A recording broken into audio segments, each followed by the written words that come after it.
کیا آپ نے کبھی اپنے اعمال کا جائزہ لیا؟ دن کے اجالے میں جو گناہ ہوئے یا رات کے اندھیرے میں جو گناہ ہوئے، کبھی ان کے بارے میں سوچا؟ آئیے علماء اکرام کے ساتھ اپنے اعمال کا جائزہ لیں ہمارے خاص پروگرام جائزہ میں۔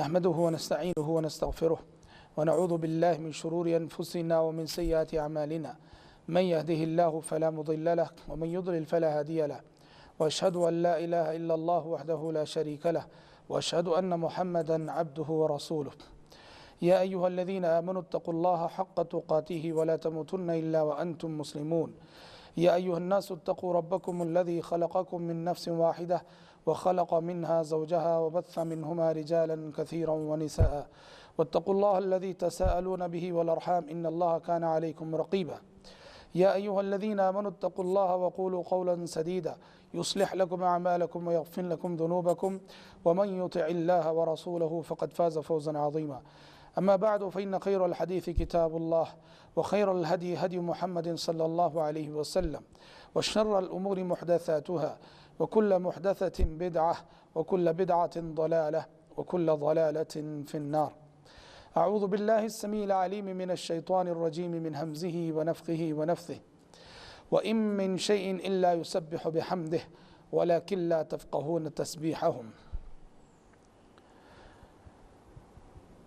سامعین کرام، آج کی ملاقات میں آپ کے سامنے کائنات کی بندگی کے عنوان پر روشنی ڈالنے کی کوشش کروں گا۔ یہ کائنات جو اللہ تعالیٰ نے بنائی ہے، اس کائنات کا سارا نظام اللہ تبارک و تعالیٰ نے توحید پر قائم کیا ہے۔ اس کائنات کی اپنی بندگی ہے، اس کائنات کی اپنی عبادت ہے، اور اس کائنات کے اندر بھی ایک طرح سے اپنے رب کی معرفت کا شعور پایا جاتا ہے۔ اسی لیے یہ کائنات توحید کی بنیاد پر قائم کی گئی ہے۔ جب تک عقید توحید دنیا میں باقی ہے، یہ کائنات کبھی فنا نہیں ہو سکتی۔ کائنات اس وقت فنا ہوگی جب زمین سے عقید توحید کا خاتمہ ہوگا، عقید توحید کا صفایا ہوگا۔ مسلم شریف کی روایت میں نبی کریم صلی اللہ علیہ وسلم نے فرمایا: لا تقوم الساعة حتى لا يقال في الارض اللہ اللہ۔ قیامت اس وقت تک قائم نہ ہوگی کہ اللہ اللہ کہنے والا، اللہ کو یاد کرنے والا ایک بندہ مومن بھی جب تک روئے زمین پر موجود ہو۔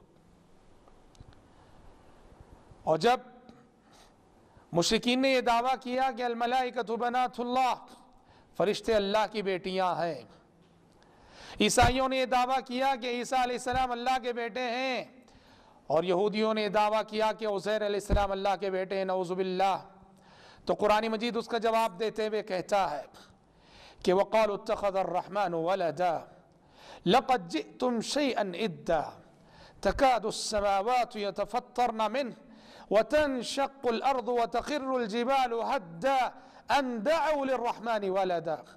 قرآن کہتا ہے یہ لوگ دعویٰ کرتے ہیں کہ رحمان نے اولاد اپنا لی، یہ کہتے ہیں کہ رحمان نے اولاد بنا لی۔ اے لوگو، تم نے بڑی گھناؤنی بات کہی۔ قریب ہے یہ ایسی بات ہے کہ جس سے آسمان پھٹ پڑے، زمین شق ہو جائے، پہاڑ ریزہ ریزہ ہو جائیں۔ ان دعوا للرحمن ولدا، کس لیے زمین کس لیے شق ہوگی، آسمان کس لیے پھٹ پڑے گا، اور پہاڑ کس لیے ریزہ ریزہ ہوں گے؟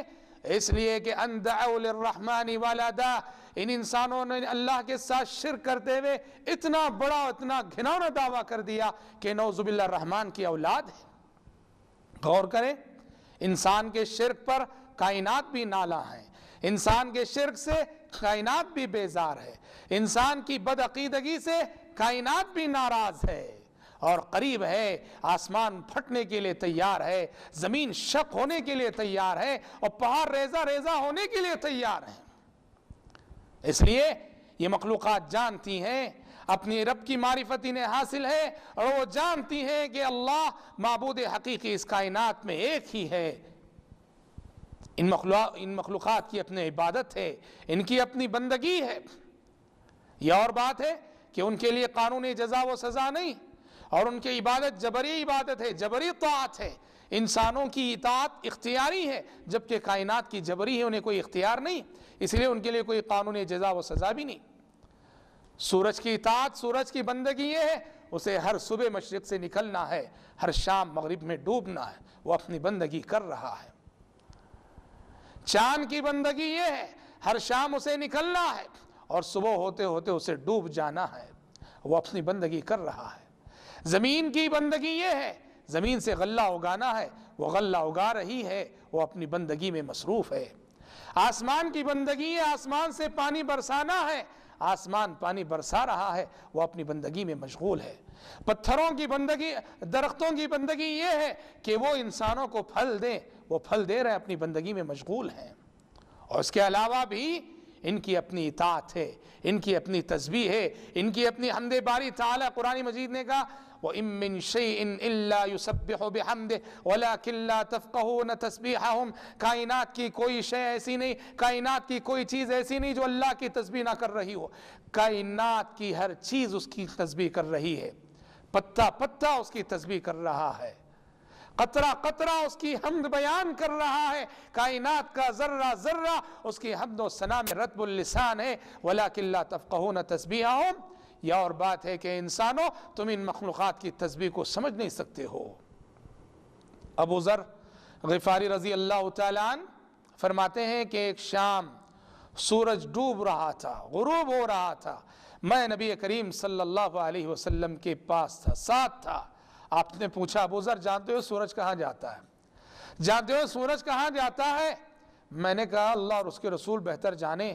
آپ صلی اللہ علیہ وسلم نے کہا ابو ذر ہر شام یہ سورج غروب ہوتا ہے، غروب ہونے کے بعد اللہ تعالیٰ کے حضور سجدہ ریز ہو جاتا ہے، سجدہ کرتا ہے، اور سجدہ کر کے دوسرے دن مشرق سے طلوع ہونے کی اجازت چاہتا ہے، اسے اجازت دی جاتی ہے، وہ مشرق سے نکلتا ہے۔ کہا ابو ذر قیامت تک یہ سلسلہ جاری رہے گا، جب قیامت کو قائم ہونا ہوگا اور سورج سجدہ کرنے کے بعد اجازت چاہے گا تو اس سے کہا جائے گا کہ جس سمت سے آیا ہے اسی سمت لوٹ جا، تب سورج مغرب سے نکلے گا، مغرب سے طلوع ہوگا، جو کہ قیامت کی بہت بڑی نشانی ہے، بڑی عظیم نشانی ہے۔ معلوم ہوا سورج کے غروب ہونے کو نبی کریم صلی اللہ علیہ وسلم نے اس کا سجدہ قرار دیا کہ سورج غروب ہو کر اللہ تعالیٰ کے حضور سجدہ کرتا ہے۔ یہاں میں رک کر ایک سوال جو یقیناً آپ کے ذہنوں میں پیدا ہوگا، سائنس کا زمانہ ہے، پیدا ہوگا، میں اس اشکال کو دور کر دینا چاہتا ہوں کہ سائنس تو کہتی ہے کہ سورج جب کہیں ڈوبتا ہی نہیں، یہاں اگر غروب ہو رہا ہے تو کہیں وہ طلوع ہو رہا ہے، تو پھر سورج کے ڈوبنے کے کیا معنی اور اس حدیث کے کیا معنی؟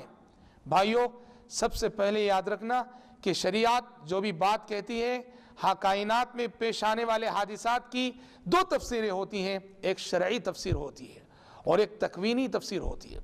شرعی تفسیر کا دار و مدار غیب پر ہوتا ہے، تکوینی تفسیر کا دار و مدار اسباب پہ ہوتا ہے۔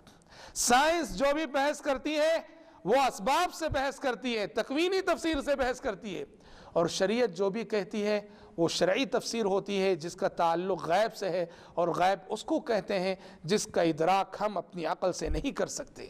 شریعت جو کہتی ہے اسے بلا چوں اچرا تسلیم کرنا ایک مومن کا شیوا ہے، ایک مومن کا ایک ایمان کا تقاضا ہے۔ اس کو سمجھنے کے لیے ایک مثال میں آپ کو دے دوں، کہیں زلزلہ ہوا، سائنسدان اس کی تفسیر کرتے ہیں کہ زلزلہ کیوں ہوا فلاں علاقے میں۔ تفسیر کی سائنسدانوں نے کہ زمین کے اندر کوئی بہت بڑی چٹان تھی، اس چٹان کے اندر حرکت ہوئی، وہ اپنی جگہ سے تھوڑی سی ہٹی، نتیجے میں جو زمین کے فلاں علاقے میں زلزلہ ہوا نتیجے میں۔ یہ سائنس کی تفسیر ہے جو ظاہری اسباب پہ مبنی ہے۔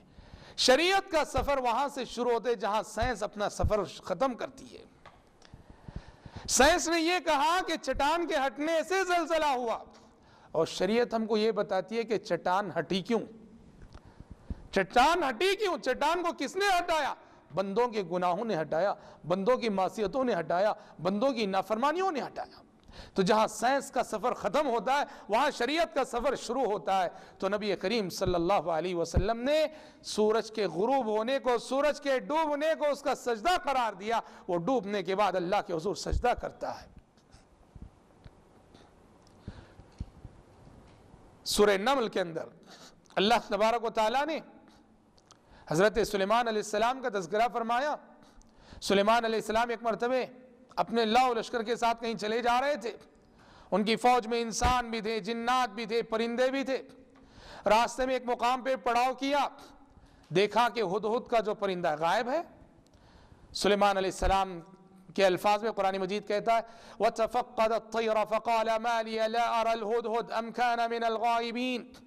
پرندوں کا جائزہ لیا تو کہا کہ مَا لِيَ لَا أَرَى الْهُدْهُدْ، کہا کیا بات ہے مجھے ہدہد نظر نہیں آ رہا ہے، کیا واقعی وہ غائب ہے؟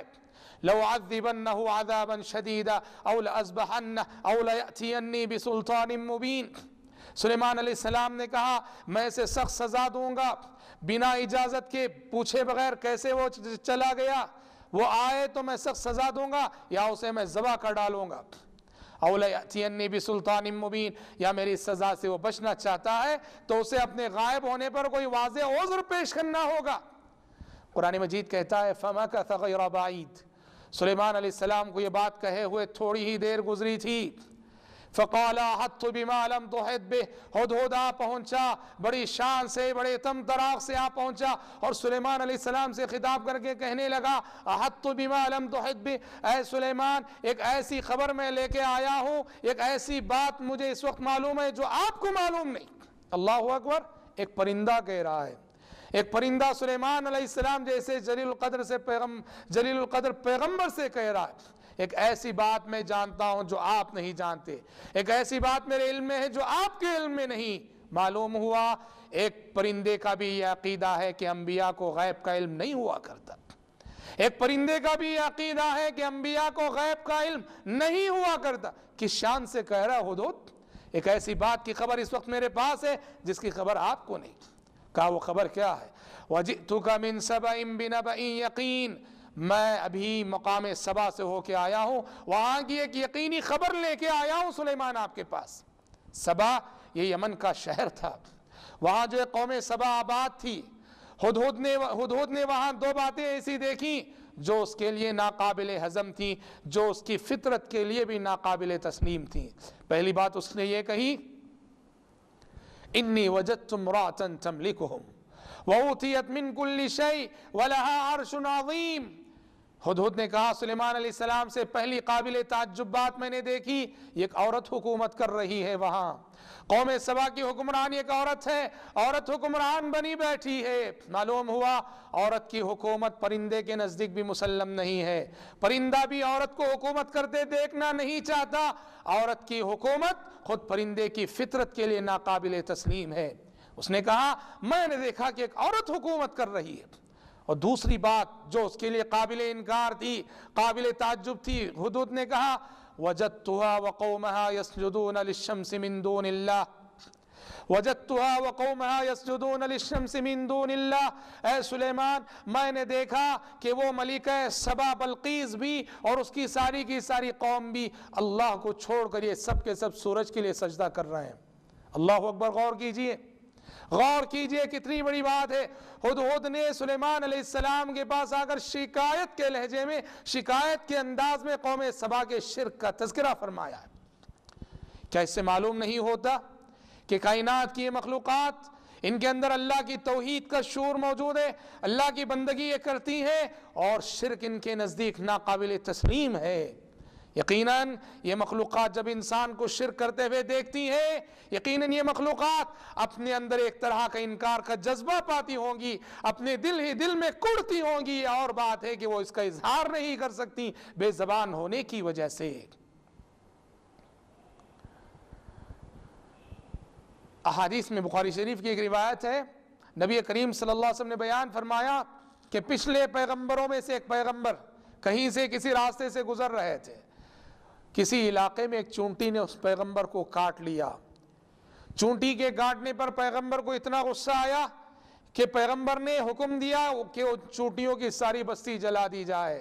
ان کے جو صحابہ تھے انہوں نے ان چونٹیوں کی ساری بستی جلا دی، چونٹیوں کی ساری بستی جلا دی، تو فوراً آسمان سے وحی آ گئی، آسمان سے وحی آ گئی اس پیغمبر کے پاس کہ ایک چونٹی نے تمہیں کاٹ لیا، ایک چونٹی نے تمہیں ڈس لیا، تو اس کے بدلے میں تم نے اہلکت امتا من الامم تسبح اللہ، ایک چونٹی کے کاٹنے کے نتیجے میں ایک ایسی پوری امت کو آپ نے ہلاک کر دیا، قتل کر دیا، جو کہ اللہ کی تسبیح بیان کر رہی تھی، اللہ کی پاکی بیان کر رہی تھی۔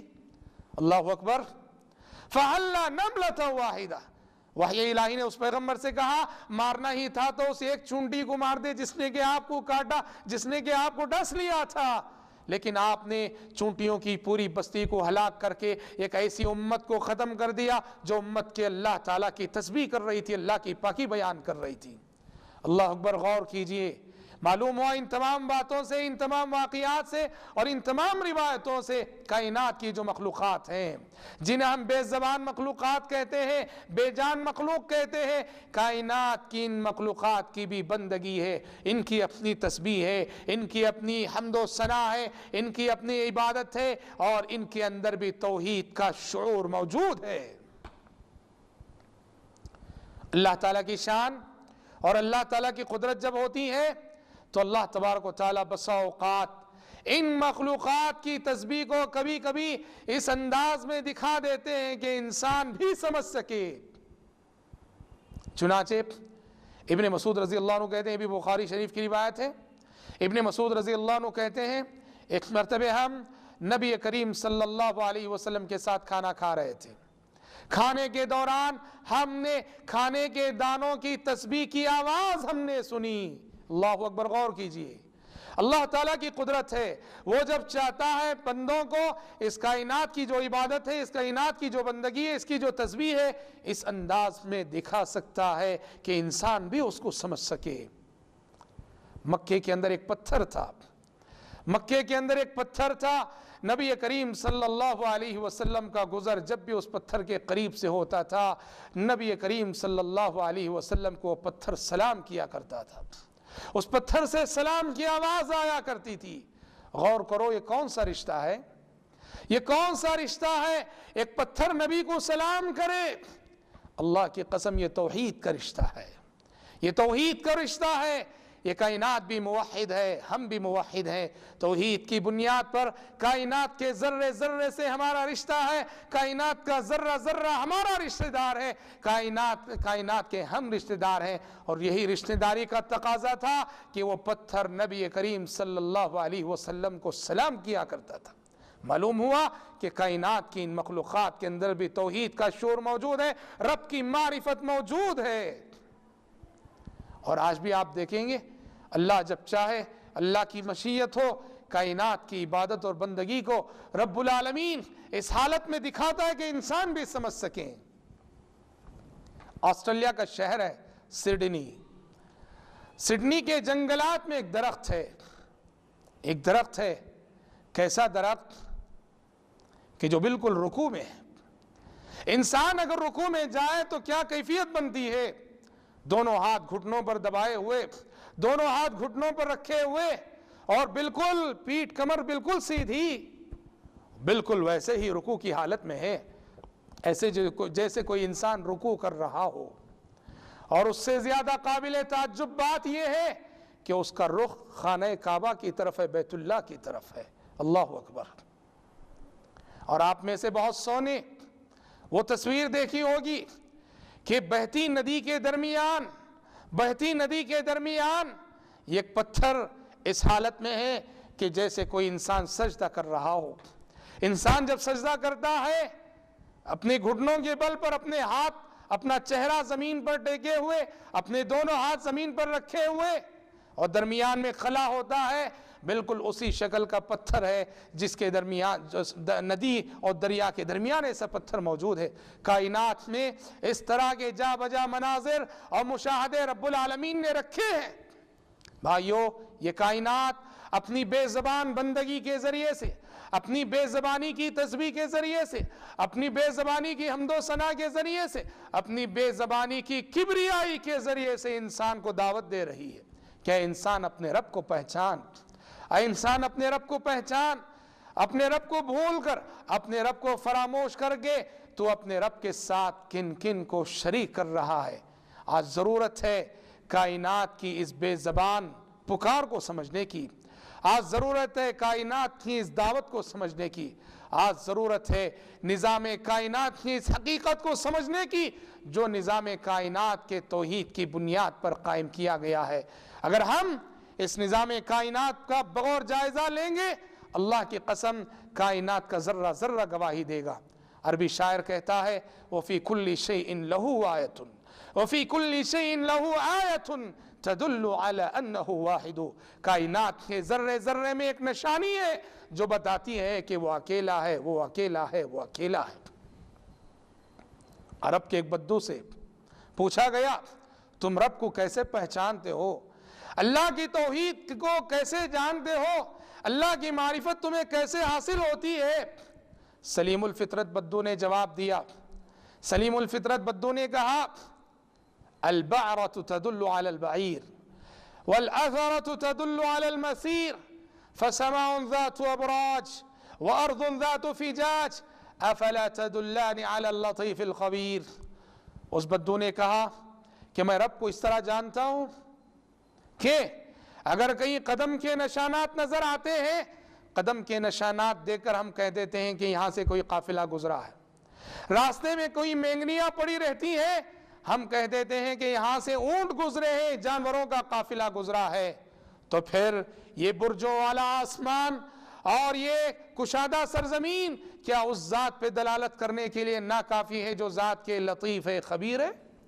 بھائیو، مومنانہ فراست سے کائنات کا مطالعہ اگر ہم کریں گے، کائنات کا ذرہ ذرہ رب کی وحدانیت کی شہادت دے رہا ہے۔